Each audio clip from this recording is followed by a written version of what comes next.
life, every day, late at night, not okay.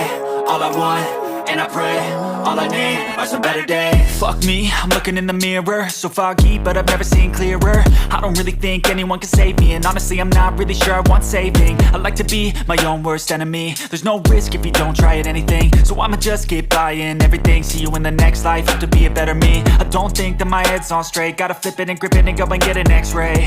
What's wrong with me? I just feel weight pushing on my chest and it squeezes till I suffocate. Better change my mindset, meditate. It's pretty cool that I'm alive and have better days. I could walk, see, hear, I should celebrate. Yeah.